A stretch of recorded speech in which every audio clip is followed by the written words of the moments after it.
Right now. Sabalenka at world number 1, holding that position for over 80 consecutive weeks. Eala at world number 45, ranked below dozens of players most casual fans couldn't name.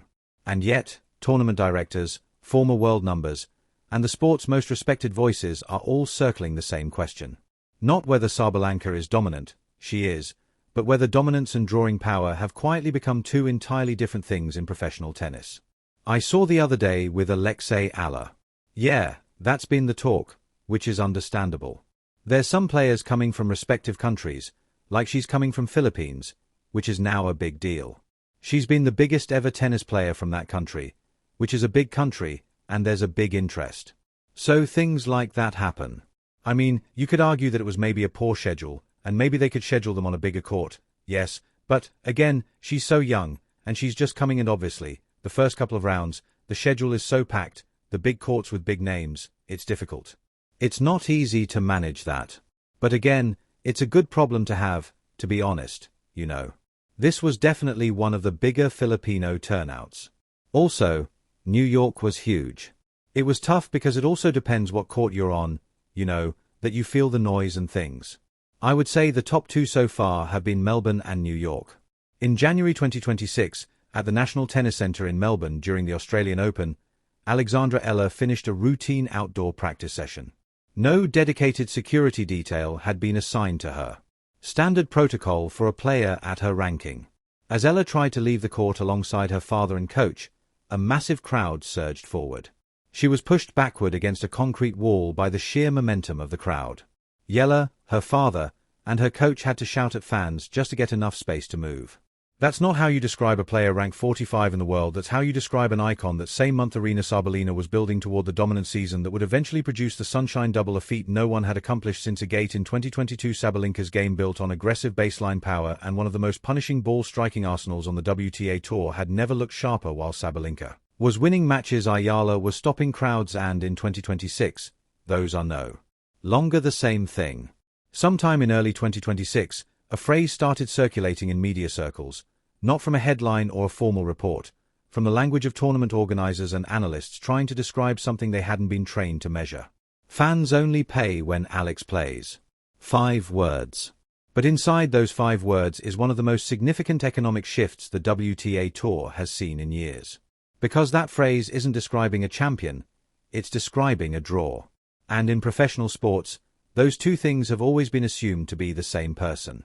Eala's Instagram carries over 920,000 followers.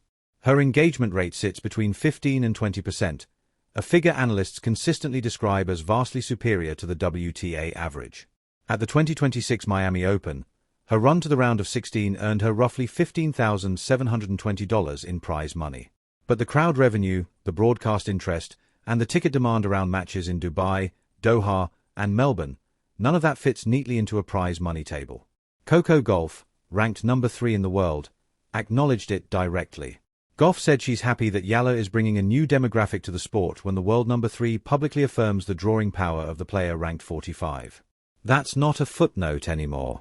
I'm enjoying an incredible match, and I try my very best. I was fighting till the very last point. I had my opportunities. Feels like a missed couple, but, I mean, it's tennis, you know? Today you're a loser, tomorrow you're a winner, so hopefully I'll be more of a winner this season than a loser, so hoping right now.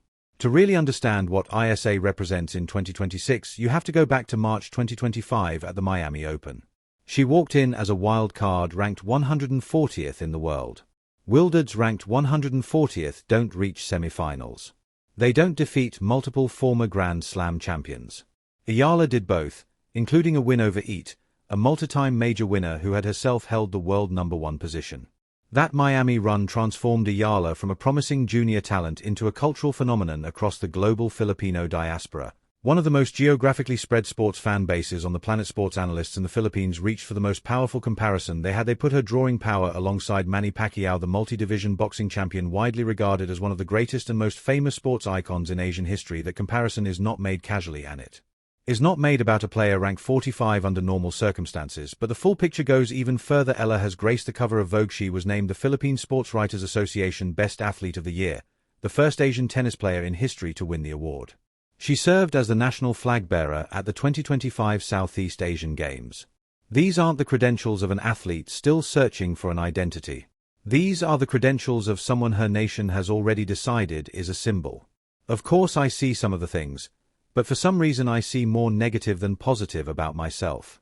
So I try not to really look deep, and whenever I see my picture or something about myself, I go to the next one because I don't know. Like sometimes people just being rude and mean to all of us, and I feel like it just doesn't really work. Andy Roddick has been part of professional tennis for over 25 years. First as a former world number one, now as one of the sport's most trusted media voices. After interviewing Ella on his podcast Served, Roddick said something worth sitting with. He said at 43 years old, having spent a lifetime in the game, that there was no way he could ever have been as pragmatic or as self-aware as Ella. Especially, he said, in the eye of a popularity storm and the weight of responsibility that comes with it. He called her a trailblazer from her country.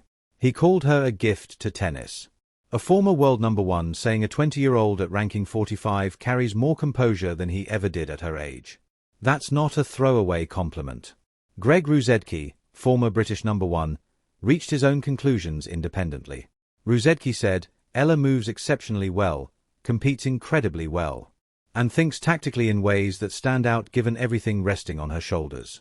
Then he went further, projecting that Ella could possibly crack the top 10 this year because of how strong she is mentally and tactically. And on the Nothing Major podcast, Sam Querrey, Steve Johnson and John Eisner debated whether Ella had genuinely become the biggest draw in women's tennis. 3 separate platforms, 3 separate analytical lenses. One name kept coming up, and that's when things really shifted. The same 2026 season that produced the Melbourne security incident, the Pacquiao comparisons and the erotic interviews, also produced 3 specific scorelines that deserve the same level of attention. At Indian Wells, Ella lost to Linda Noskova 6-2, 6-0. In Dubai, she lost to Coco Gauff 6-0, 6-2. At the Miami Open, she lost to Carolina Mucha 6-2, 6-0. 3 matches, 3 top-level opponents, 3 results that weren't close by any measure. Commentators have drawn direct comparisons to Emma Raducanu, a former US Open champion whose own string of heavy defeats was cited as leaving lasting damage on her development. But here's the interpretation the numbers actually support, one that most coverage tends to skip past. Time. This is Alexandra Eala's moment. Our days, our dinners, our evenings are fixated on when she's playing. That's real tennis fandom right there. Love it. $77 a month. Come on, just go get it. I mean, sorry, $77 for the year. That's a better upgrade than your monthly subscription. You got to go get that subscription. Have you ever heard of another player other than their family that gathered, planned dinners around one tennis player? Not for me, just my family. Probably not even my family. Depends what it was for dinner, but this is so great for tennis in general, I think, having played. These losses and this cultural rise are happening at the same time, and they may not be in conflict at all. Every one of those defeats came against top 10 opponents. Ella hasn't been exposed at her level. She's been outmatched one tier above it, and the crowds haven't gotten smaller because of the scorelines. By every available measure, they've grown, which means her audience isn't watching for wins. They're watching for Eala. That is a fundamentally different relationship between an athlete and a fan base. And professional tennis hasn't had to reckon with it at this scale in a very long time. What happened next changed the shape of the entire clay season. And for both of them, the WTA calendar has architecturally separated Aryna Sabalenka and Alexandra Eala for the opening weeks of clay. And that separation tells you something critical about where each player actually stands right now. The Porsche Tennis Grand Prix in Stuttgart runs April 13th to 19th, 2026. Its draw features 7 top 10 players: Sabalenka at number 1, Elena Rybakina at 2, Coco Gauff at 3, Iga Swiatek at 4, Elena Spitlina at 7, Jasmine Pawani at 8, and Mayra Andrea at 10. That density of elite talent pushed Eala into the qualifying brackets at Stuttgart, despite the fact that she has direct entry at the event immediately before it. That event is the Upper Austria Ladies Linz Open, April 6 to 12, 2026. At the Design Center Linz, 0 top 10 players in the draw. The highest-ranked competitor entered is Ekaterina Alexandrova at world number 13, and Eala is in the main draw directly. There's one more layer to this. The Linz Open is being played on clay for the first time in its 38-year history. The tournament was founded in 1987 on indoor hard courts. Champions of that event have included Lindsay Davenport, Justine Henin-Harden, Amalie Mauresmo, Maria Sharapova, and Anna Ivanovic. The 2026 edition, the 35th anniversary, marks the first time any of them would have played it on clay. This is the window the Aya camp has been pointing toward. She currently holds only 70 ranking points to defend between now and the end of Roland Garros. A deep run at Linz. No top 10 opponents.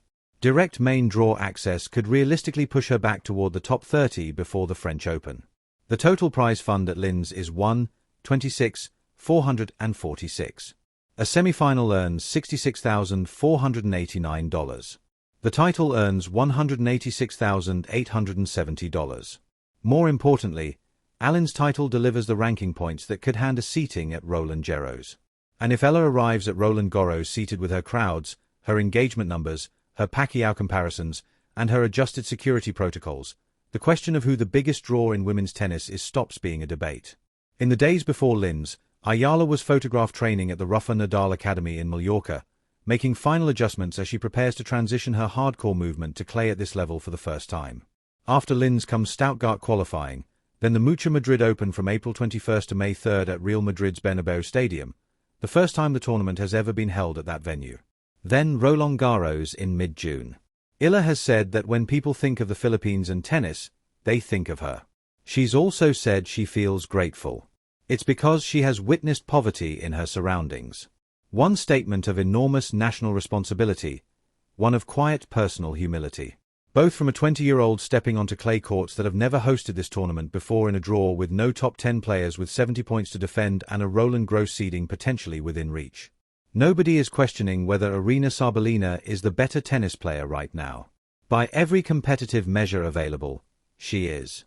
The real question is whether the 2026 clay season is the moment Alexandra Eala stops being the biggest draw in women's tennis and starts becoming one of its champions. Nobody in the sport has that answer.